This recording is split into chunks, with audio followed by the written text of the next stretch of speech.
ఉన్న బంగారాన్ని విడిపించి ఆ రోజు ఆన్లైన్ రేటుకే మేము కొంటాం. Sharma gold company.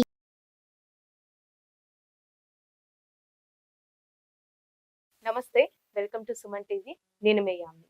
మనకి జూన్ నెలలో 12 రాశుల వారికి ఏ విధంగా ఉంటుంది, ఈ విషయాలు మనకి తెలియచేయడానికి ప్రస్తుతం మనతో ఉన్నారు ప్రముఖ ఆధ్యాత్మికవేత్త, ప్రముఖ జ్యోతిష వాస్తు పండితులు, బ్రహ్మశ్రీ డాక్టర్ నాయకంటి మల్లికార్జున శర్మ గారు ఉన్నారు.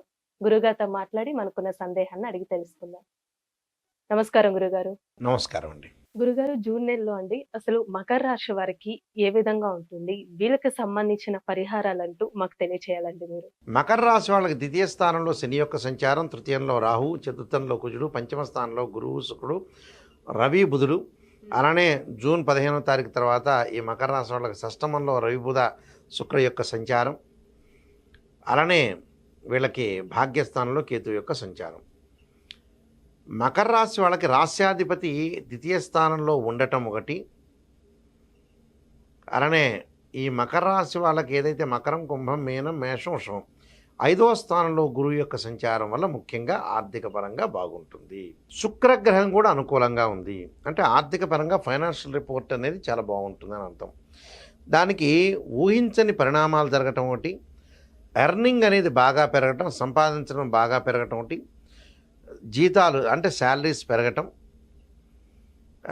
వ్యాపారం అనేది ఒక న్యూగా ప్రజెంటేషన్ చేయటం, పార్ట్నర్షిప్ని దగ్గరికి తీసుకోవటం, మానసికంగా ఒత్తిడి లేకుండా స్ట్రాంగ్గా ఉండటం, అంటే సైకలాజికల్ ఇష్యూస్ లేకుండా ఒక స్ట్రాంగ్ ప్రయోజనంతో ముందుకు వెళ్తారు. అంటే అపారమైన ఆనందాన్ని, అంటే హ్యాపీనెస్ అనేది బాగా ఎక్కువగా ఉండటం ఒకటి. అలానే సానుకూలమైన పరిణామాలు, సానుకూలమైన వాతావరణాలు, మరి తీర్థయాత్రలు, విందులు, వినోదాలు, నదీ స్థానాలు, తీర్థస్థానాలు చేయటం ఒకటి. అలానే వివాహ విషయాల్లో కొంత అనుకూలంగా ఉండటం, వివాహం కానీ ఎవరైతే బ్రైడ్ గ్రూమ్ అంటే స్త్రీ కానీ పురుషులు కానీ వివాహాలు జరిగే అవకాశాలు ఉండటం ఒకటి. కొంత జ్ఞానాన్ని, నూతన జ్ఞానాన్ని పెంపొందించుకోవటం, నూతన వ్యాపారంలో వేలు పెట్టడం, కొత్తగా వ్యాపారం ప్రారంభం చేయటం, ఆ వ్యాపారంలో లాభాలు కలగటం ఒకటి. అలానే మంచి సహకారము, బంధుమిత్రుల యొక్క సహకారము, అలా అందరి యొక్క సహకారంతో ముందుకు వెళ్ళే అవకాశం ఉంటాయి. పేరు ప్రతిష్టలు, గౌరవ మర్యాదలు బాగా పెరిగే అవకాశాలు ఎక్కువ ఉంటాయి. అంటే గౌరవ మర్యాదలు పెరుగుతాయి, బాగా అవార్డులు, రివార్డులు, సన్మానాలు ఇలాంటివన్నీ కూడా జరిగే అవకాశాలు ఎక్కువగా ఉంటాయి. కొంత ప్రధానంగా గృహ ఉపకరణ వస్తువులు కొనుగోలు చేసే అవకాశాలు ఉంటాయి. విద్యార్థులకు మంచి అనుకూలమైన కాలం. భార్యాభర్తల మధ్యలో చికాకులు పడుతున్నా కొద్దిగా అప్పటికప్పుడు అవన్నీ కూడా మారిపోతుంటాయి. అంటే మళ్ళీ సానుకూలంగా వచ్చే అవకాశం ప్రధానంగా ఉంటుంది. అంటే ప్రధానంగా స్థితిగతుల విషయంలో మార్పులు జరుగుతాయి. అంటే ఆర్థిక పరంగా ప్రయోజనాలు కలుగుతాయి, ఫైనాన్షియల్ పరంగా. అలానే విదేశాలకు అబ్రాడ్ వెళ్ళే అవకాశాలు ఎక్కువగా ఉండటం ఒకటి. దాంతోపాటు వివాహ ప్రయత్నాలు కూడా కొంత సఫలీకృతం కావటం, సంతానపరంగా కూడా ఇబ్బందులు లేకుండా ఉండటం. సంతానం లేని వాళ్ళని ఇన్ఫెర్టిలిటీ ఇష్యూస్ అంటారు. అంటే సంతానం కలిగే అవకాశం, ఛాన్స్ అనేది ఎక్కువగా ఉంటుంది. అంటే ఛాన్స్ ఎక్కువగా ఉండటం ఒకటి. విదేశాలకు వెళ్ళే అవకాశాలు కూడా బాగా ఎక్కువ ఉన్నాయి. అంటే విదేశాల్లో మంచి విశ్వవిద్యాలయంలో విద్యార్థులు సీట్ రావడం, ఇక్కడ ఏదైతే కంపెనీలు చేస్తున్నారో ఆ త్రూ విదేశాలకు వెళ్ళటం, విదేశాల్లో ఉన్న వ్యక్తులకు కూడా మంచి జాబ్ వచ్చే అవకాశాలు ఎక్కువగా ఉంటాయి ఈ రాశి వాళ్ళకి. అంటే ఇలాంటి ప్రయోజనాలు కలగటానికి కారణం ఏమిటి అని అంటే ఒక రీజన్ ఉండాలిగా.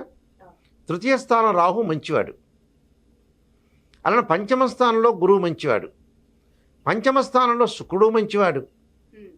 జూన్ 15వ తారీఖు 6వ తారీఖున బుధుడు, 15వ తారీఖున బుధుడు ఏదైతే మిథున రాశిలోకి వెళ్ళిపోతాడో రవి, బుధుడు కూడా అక్కడ మంచివాళ్ళే. అంటే ఇన్ని గ్రహాలు ఎక్కువగా బాగున్నాయని అర్థం. అంటే గ్రహం యొక్క ఒక రీజన్ ఉండాలి, ఆ రీజన్లో కూడా పర్ఫెక్ట్నెస్ ఉండాలి. నిజంగా గ్రహాలు ఏం బాగున్నాయి మకర రాశి వాళ్ళకంటే, నిజం చెప్పాలంటే గోచారీత్యా రాహు బాగున్నాడు, నేను చెప్పినట్టుగా గురువు, శుక్రుడు, బుధుడు, కొన్ని గ్రహాలు అనేవి మార్పులు జరుగుతున్నాయి. వాటి వల్ల మంచి ప్రయోజనాలు కలుగుతాయి. అంటే వ్యాపార పరంగా కానీ, వృత్తిపరంగా కానీ, చిరు వ్యాపారులు కానీ, చిన్న చిన్న వ్యాపారులు కానీ, రాజకీయ నాయకులు కానీ, సినిమా యాక్టర్స్ కానీ, వీళ్ళందరికీ కూడా అనుకూలంగా ఉంటుంది. అంటే కుటుంబంలో ఒడిదొడుకులు ఎదురవుతాయి. ఎదురైన క్షణికాలంలో, అంటే క్షణంలో అవన్నీ కూడా పోతాయి అని అర్థం. అంటే ఆ క్షణంలో పోవటం ఒకటి.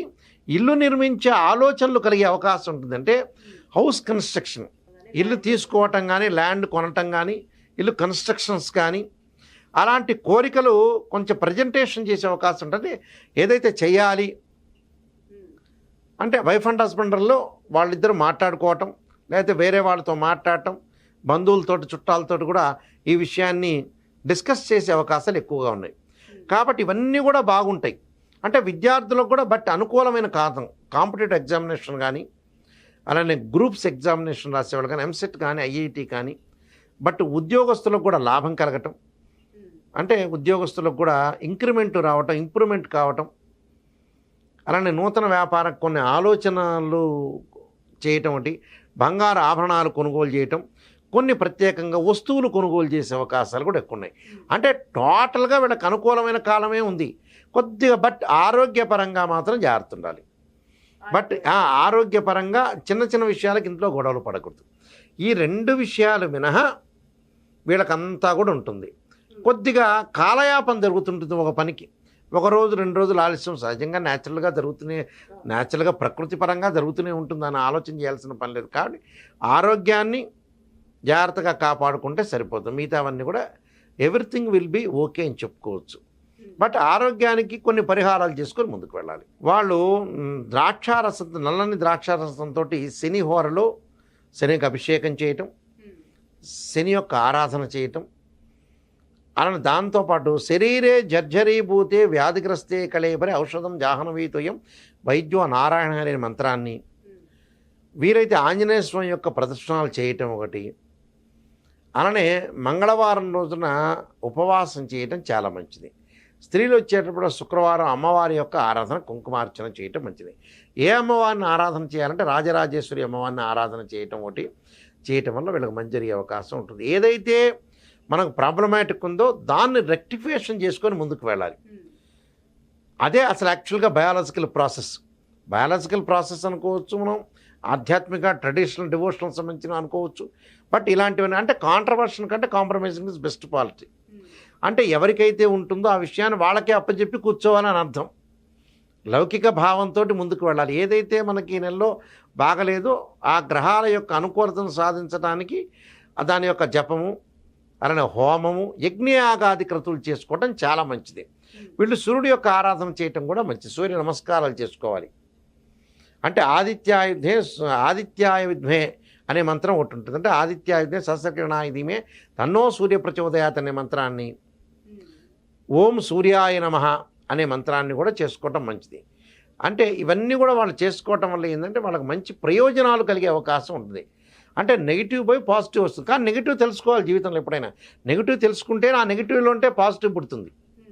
లేకపోతే నెగిటివ్ తెలుసుకోకుండా నేనే మోనార్క్ను అనుకొని నాకు ఎప్పుడు పాజిటివ్ రిజల్ట్స్ ఉండాలంటే ఎప్పుడు జీవితంలో జరిగే విషయం కాదు అది. నెగిటివ్ని మనం ఎలా సవరణ చేసుకోవాలనే దాన్ని ముందుకెళ్తే ఖచ్చితంగా ప్రయోజనం కలిగే అవకాశం గ్యారంటీగా ఉంటుంది. చాలా చక్కగా తెలియజేశారండి పరిహారం అనేది. ధన్యవాదాలు మీకు. నమస్కారం. సుమన్ టీవీలో మీ పర్సనల్ అండ్ బిజినెస్ ప్రమోషన్స్ కోసం కింది నెంబర్కి కాంటాక్ట్ చేయండి.